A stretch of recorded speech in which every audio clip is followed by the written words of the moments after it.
மனநூறு கோடி துன்ப நொடி மீதிலே நினைந்து மதனூடலே முயங்கி அதிரூப. மனநூறு கோடி துன்ப நொடி மீதிலே நினைந்து மதனூடலே முயங்கி அதிரூப. மட மதராசை கொண்டு புவி மீதிலே மயங்கி மதிசீரலாம் அழிந்து கொடிதான. மட மதராசை கொண்டு புவி மீதிலே மயங்கி மதிசீரலாம் அழிந்து கொடிதான. இணை முடியே திரிந்து புவி மீதிலே உழன்று பிறகான்மையே தளர்ந்து விடும் நாடு.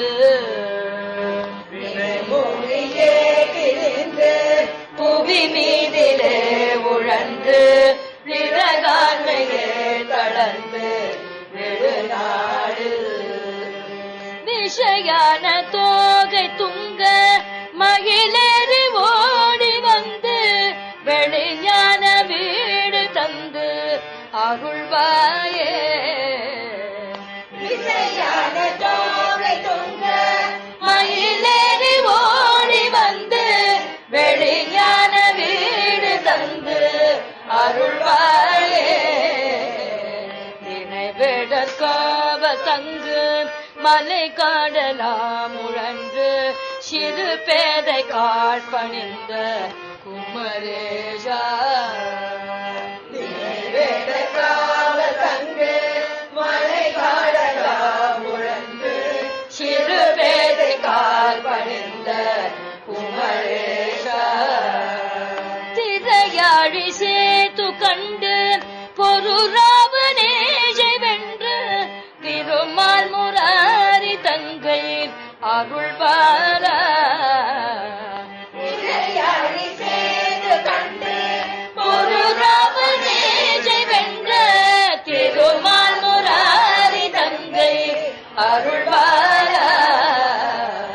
முனிவோர்கள் தேவகும்ப சிறையாகவே வளைந்த முதுசூரத்தானே தங்கள் கிளையோடு. முனிவோர்கள் தேவகும்ப சிறையாகவே வளைந்த முதுசூரத்தானே தங்கள் கிளையோடு. முடி கோடி தூளெழுந்து கழுகோடு பாரறிந்த முனைவேலி நான் எறிந்த பெருமாளே. முடி கோடி தூளெழுந்து கழுகோடு பாரறிந்த முனைவேலி நான் எறிந்த பெருமாளே. விஷயான தோகை துங்க மகிழறி ஓடி வந்து வெளிஞான வீடு தந்து அருள்வாயே. விஷயான தோகை துங்க மகிழறி ஓடி வந்து வெளிஞான வீடு தந்து அருள்வாயே. முடி கோடி தூளெழுந்து கழுகோடு பாரறிந்த முனைவேலி நான் எறிந்த பெருமாளே. முடி கோடி தூளெழுந்து கழுகோடு பாரறிந்த முனைவேலி நான் எறிந்த பெருமாளே.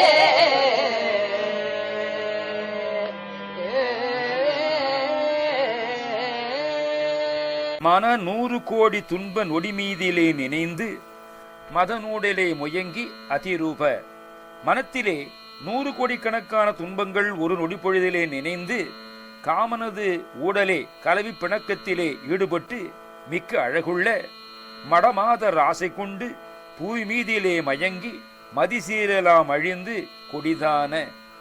மடமாதர் இளம்பருவத்து பெண்கள் மீது ஆசை பூண்டு இந்த பூமியிலே மதிமயங்கி மருண்டு மதி சீரலாம் அறிவு மதிப்பு இவையெல்லாம் கெட்டு கொடிய கடுமையான வினை மூடியே திரிந்து புவி மீதிலே உழன்று விறகால் மெய்யே தளர்ந்து விடு நாளில்.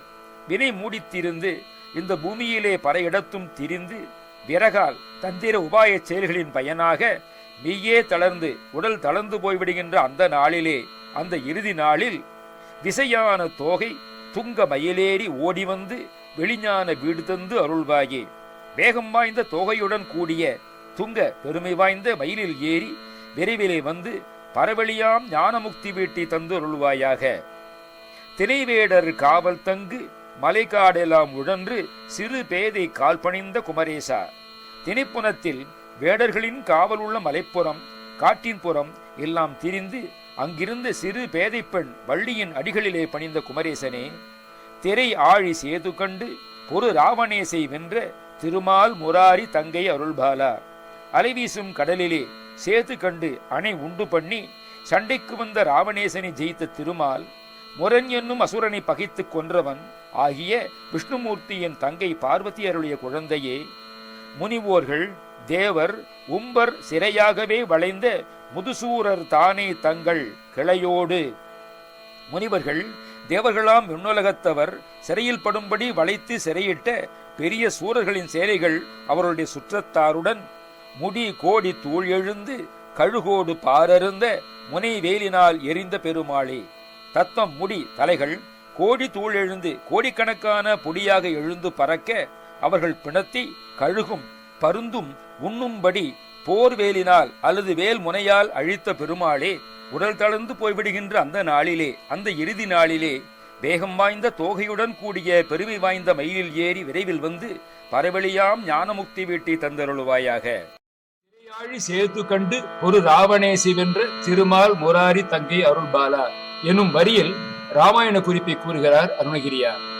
அலைகள் வீசும் சமுத்திரத்தில் அணை கட்டி போருக்கு வந்த ராவணேசனை வெற்றி கொண்ட ராமனாம் திருமாலின் முரண் என்ற அசுரனை கொன்ற முராரியின் தங்கை பார்வதியருடைய பாலனே என்கிறார்.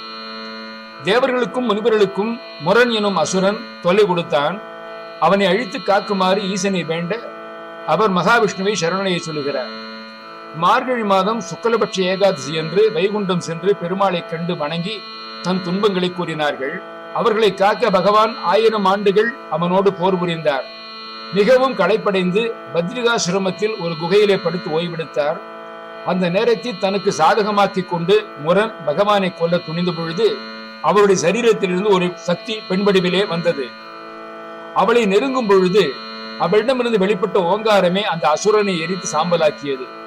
விழித்தெழுந்த நாராயணன் அந்த சக்திக்கு ஏகாதசி என்று பெயரிட்டு, உன்னை குறித்து தவம் செய்பவர்களுக்கு நான் சகல நன்மைகளையும் தருவேன் என்று சொல்லி மீண்டும் அந்த சக்தியை தன்னுள்ளே ஏற்றுக்கொண்டார்.